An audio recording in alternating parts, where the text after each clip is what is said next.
بسم اللہ الرحمن الرحیم الحمد للہ المنزہ من امکان الکذب والصلاة والسلام علی رسولہ المنزہ من امکان المثل۔ مصنف علیہ رحمٰن نے بیان فرمایا تھا کہ ہمارے یہاں حقیقت اور مجاز ایک ساتھ جمع نہیں ہوں گے، یعنی ایک ہی لفظ سے اس کا معنی حقیقی اور معنی مجازی مراد ہو، اور ایک ہی وقت میں تو ایسا نہیں ہوگا۔ اسی پر تفریح کرتے ہوئے فرماتے ہیں وَعَلَىٰ هَذَا قُلْنَا، اور اسی پر ہم نے کہا کہ حقیقت اور مجاز جمع نہیں ہوتے ہیں۔ اس قاعدے کے تحت ہم نے کہا کہ اذا اوصى لأبکار بنی فلان لا تدخل المصابۃ بالفجور فی حکم الوصیۃ۔ فرماتے ہیں کہ جب کسی نے بنی فلاں کے باکراؤں کے لیے وصیت کی، بنی فلاں کی باکراؤں کے لیے وصیت کی، یہ وصیت کی کہ فلاں بنی فلاں میں جتنی بھی باکرہ ہیں سب کے لیے مال کی وصیت کر دی یا کسی اور چیز کی وصیت کر دی، تو فرماتے ہیں لا تدخل المصابۃ بالفجور، فرماتے ہیں تو اس میں مصابہ کسے بولتے ہیں، یعنی جس کا پردہ بکارہ زائل ہو گیا ہو، اور فجور بالفجور یعنی زنا کی وجہ سے، گناہ کی وجہ سے ہیں۔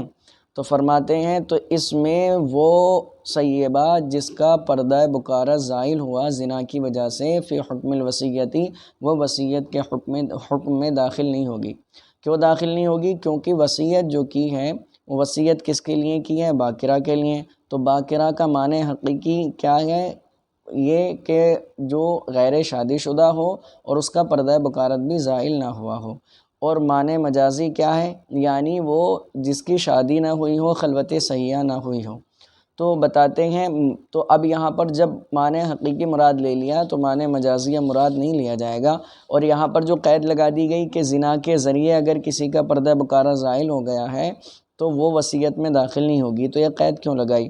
فرماتے ہیں اس لیے قید لگائی ہے کہ اگر حیض کی وجہ سے یا زخم کی وجہ سے یا کسی اور وجہ سے اگر پردہ بکارہ زائل ہو گیا ہے تو پھر وہ وصیت میں داخل ہوگی۔ کیوں؟ یہاں جو مراد ہے پردہ بکارہ زائل ہونا کہ جو اس کا سبب ہے، یعنی دخول، اگر اس کی وجہ سے زائل ہوا ہے، چاہے وہ جماع کی وجہ سے ہو جو حلال ہے یا زنا کی وجہ سے ہو جو حرام ہے، کسی بھی صورت میں کہ جو اصل وجہ ہے پردہ بکارہ زائل ہونے کی، اگر اس سے پردہ بکارہ زائل ہوا ہے تو وہ وصیت میں داخل نہیں ہوگی۔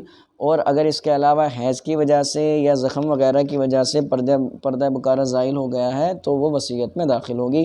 تو کیوں وصیت میں داخل نہیں ہوگی؟ تو کیوں بھئی حیض کی وجہ سے اگر پردہ بکارہ زائل ہو جائے یا زخم کی وجہ سے پردہ بکارہ زائل ہو جائے تو یہاں تو پھر حقیقت اور مجاز کا اجتماع ہو گیا۔ حقیقتاً وہ جو ہے باکرہ تھوڑی ہے، فرماتے ہیں وہ حقیقتاً ہی باکرہ ہے، کیونکہ اس کے پردہ بکارت جو زائل ہوا ہے تو جو اصل وجہ ہے، جو اس کا سبب ہے پردہ بکارہ زائل ہونے کا، وہ نہیں پایا گیا۔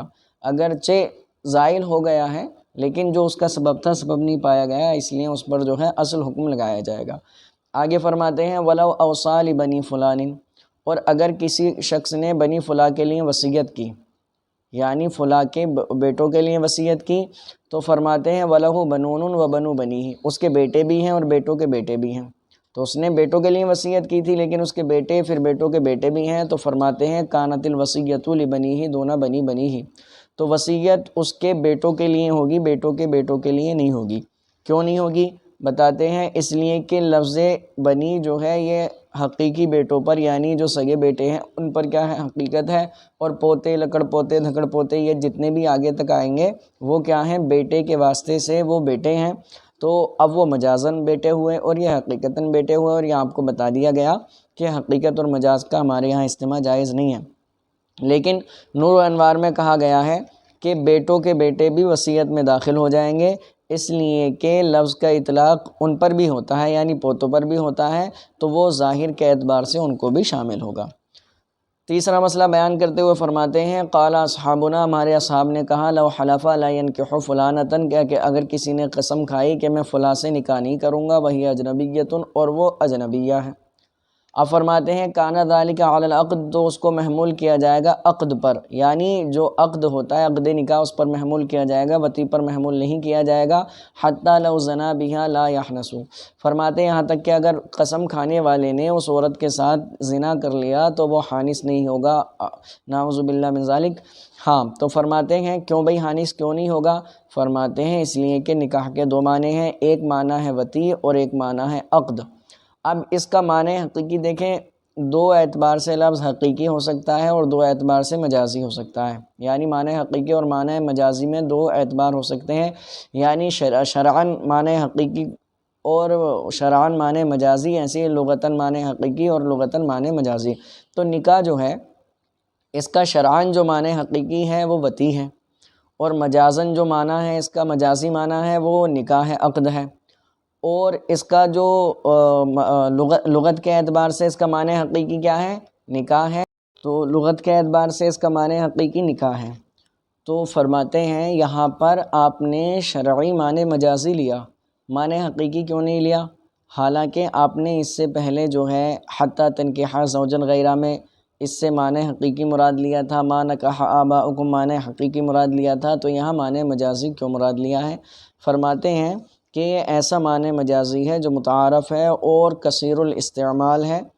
تو جب یہ کثیر الاستعمال ہے، تو جب یہ لفظ نکاح بولا جاتا ہے تو اس کا عرفاً اور جو ہے مجاز متعارف ہونے کی وجہ سے اس سے مراد عقد ہی لیا جاتا ہے، نہ کہ وطی۔ لیکن اگر کسی نے قسم کھائی کہ میں فلاں سے نکاح نہیں کروں گا اور اس نے اس سے مراد وطی لے لیا ہے، تو اگر وہ اس کے ساتھ زنا بھی کر لے گا تب بھی وہ کیا ہو جائے گا؟ حانث ہو جائے گا۔ تو فرماتے ہیں حتی لو زنا بہا لا یحنثو، یہاں تک کہ اگر اس نے زنا کر لیا اس کے ساتھ تو وہ حانث نہیں ہوگا۔ کیوں؟ اس لیے کہ اس نے نکاح کے ذریعے وطی کا ارادہ نہیں کیا تھا۔ اگر نکاح کے ذریعے اس نے وطی کا ارادہ کر لیا ہوگا اس کی نیت کا اعتبار کیا جائے گا، اگر اس نے نکاح کے ذریعے وطی کا ارادہ کر لیا تو وہ حانث ہو جائے گا۔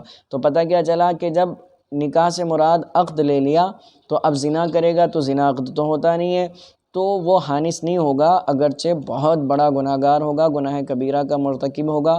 فرماتے ہیں لیکن یہاں نکاح سے مراد اگر اس نے کیا لے لیا؟ وطی لے لی، تو اب جو ہے اس صورت میں کیا ہوگا کہ وہ دونوں صورتوں میں کیا ہو جائے گا؟ حانث ہو جائے گا عموم مجاز کے طور پر۔